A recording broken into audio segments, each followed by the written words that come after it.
Hello అండి, అందరికీ నమస్కారం. లాస్ట్ టైం నేను 7 శనివారాల పూజ వీడియోస్ అప్లోడ్ చేసినప్పుడు నాకు మంచి సపోర్ట్ అనేది ఇచ్చారండి.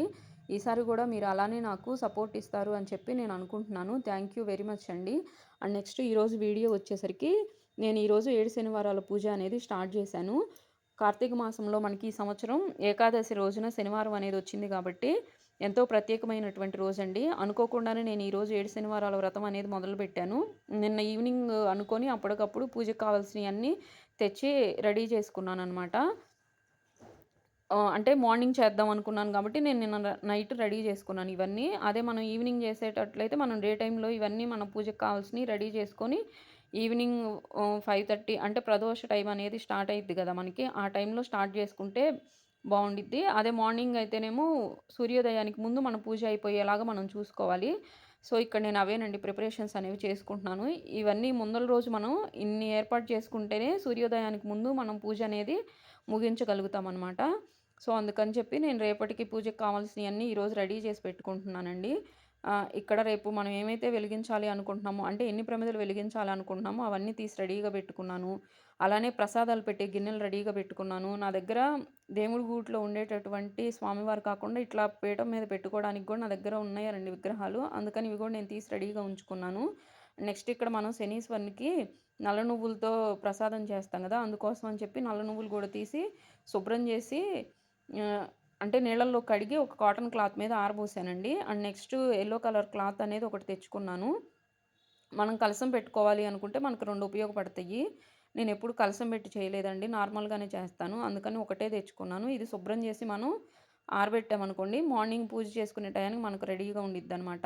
అండ్ నెక్స్ట్ మనం ప్రసాదాలు ఏమేం చేయాలనుకుంటున్నామో దాన్ని బేస్ చేసుకొని గూడా మనకు ముందల రోజున ఏర్పాట్లనేవి ఉంటాయి.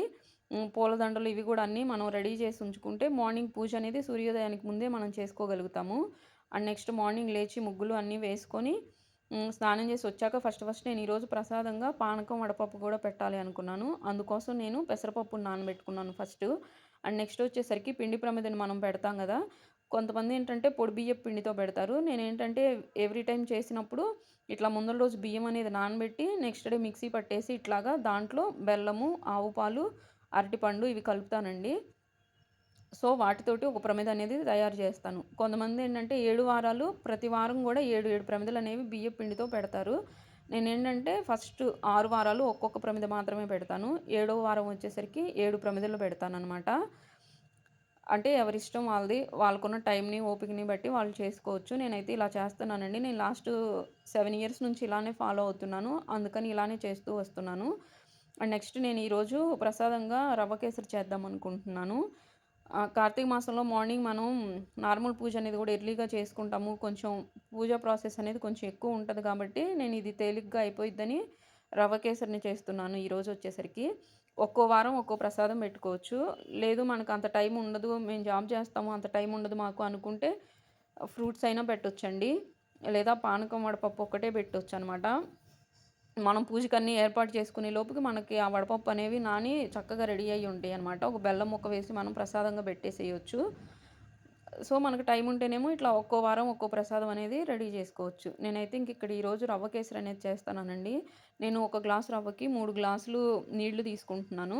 లేదు అనుకుంటే 2 గ్లాసులు నీళ్లు, 1 గ్లాస్ పాలనేవి గూడా తీసుకోవచ్చు. సో, ఎవరిష్టం వాళ్ళది. నేనైతే ఈరోజు ఓన్లీ నీళ్లతోనే ఈ రవ్వ కేసరి అనేది తయారు జేశాను. 3 గ్లాసులంటే మనకు పర్ఫెక్ట్‌గా ఉండిద్ది కొలత అనేది. అండ్ నెక్స్టు దీంట్లో స్వీట్‌నెస్ వచ్చేసరికి నేను బెల్లం అనేది వేశాను. మనం ఎప్పుడైనా సరే దేవుడికి ప్రసాదంగా పెట్టేటప్పుడు మాక్సిమం మనం బెల్లం అనేది ఉపయోగిస్తేనే మంచిదండి పంచదార కన్నా గూడా. అండ్ నెక్స్ట్ మన హెల్త్‌కి గూడా బెల్లమే మంచిది కాబట్టి మేము మా ఇంట్లో మాక్సిమం బెల్లమే ఉపయోగిస్తాము. అండ్ స్వీట్‌నెస్ అనేది చాలా తక్కువ తింటాం మేము. అందుకని నేను బెల్లం అనేది చాలా కొంచెం వేశాను. అండ్ నెక్స్ట్ వచ్చేసరికి దీంట్లో ఒక యాలుక అలాగే చిటికెడు పచ్చికర్పూరం అనేది వేసామనుకోండి ఫ్లేవర్ అనేది చాలా బావుండిద్దనమాట. అండ్ నెక్స్ట్ వచ్చేసరికి పూజకి కావాల్సియన్నీ రెడీ చేసుకుంటున్నాను. అవన్నీ వీడియో తీయలేదండి. ఇవన్నీ వీడియో తీస్తా కూర్చుంటే మనకి పూజ అనేది లేట్ అయిపోయిద్ది. అండ్ నెక్స్ట్ మనకి పూజ మీద శ్రద్ధ అనేది తక్కువైపోయిద్దనమాట. అందుకని నేను అవన్నీ కూడా వీడియో తీయలేదు. మొత్తం అన్నీ ఏర్పాటు చేసుకున్న తర్వాత జస్ట్ ఒక క్లిప్ అనేది తీసుకున్నాను అంతే. దీనికోసం మనం ఒక పీఠం అనేది ఏర్పాటు చేసుకోవాలి పూజకి. ఒకరోజు అంటే ఫస్ట్ వారం ఏ ప్లేస్‌లో అయితే చేస్తామో 7 వారాలు కూడా అదే ప్లేస్‌లో చేయడం అనేది బెటరు. హ్మ్. ఇంక ఇక్కడ ఒక పీఠం అనేది ఏర్పాటు చేసుకుంటాం కదా! దాని మీద పసుపు రాసి ఇట్లాగా అష్టదళ పద్మం అనేది వేసి 4 వైపులా గీతలనేది గీయాలండి. కొంతమందేంటంటే అష్టదళ పద్మం అనేది వేసి అలా వదిలేస్తారనమాట. సో, అలా కాకుండా ఇలా 4 సైడ్స్‌ని గూడా గీతలనేది గీసి పసుపు, కుంకుమ వేసుకోవాలి ఆ ముగ్గులో. నెక్స్ట్ నేను దీని మీద వచ్చేసరికి యెల్లో కలర్ క్లాత్ అనేది వేశాను. కలర్ అనేది ఏమి ఉండదు. యెల్లో కలరు లేదా రెడ్ ఉంటే రెడ్ కలర్ అయినా వేసుకోవచ్చనమాట. నెక్స్ట్ నేను ఇంక ఇక్కడొచ్చేసరికి అన్ని దీపాలనేవి ఏర్పాటు చేసుకున్నాను. మన ఇష్టం మనం ఎన్ని దీపాలైనా వెలిగించుకోవచ్చు. నేనైతే 7 దీపాలనేవి వెలిగించాను. దాంట్లో ఒకటి పిండి దీపం ఉండేలాగా చూసుకున్నాను. మీ ఇష్టం 7 కూడా పిండి దీపాలతోనే వెలిగించుకోవచ్చు అనమాట. అండ్ నెక్స్ట్ ఇక్కడొచ్చేసరికి వినాయక స్వామిని పసుపు వినాయక స్వామిని ఏర్పాటు చేసుకొని, స్వామివారికి షోడోపచార పూజ అనేది చేశానండి. ప్రసాదంగా బెల్లం ముక్క అనేది పెట్టాను. ఇక్కడ గూడా అంతే మీ ఇష్టం ఫ్రూట్స్ ఉంటే ఫ్రూట్స్ అయినా పెట్టుకోవచ్చు. లేదు అనుకుంటే ఇట్లా బెల్లం ముక్క పెట్టొచ్చు.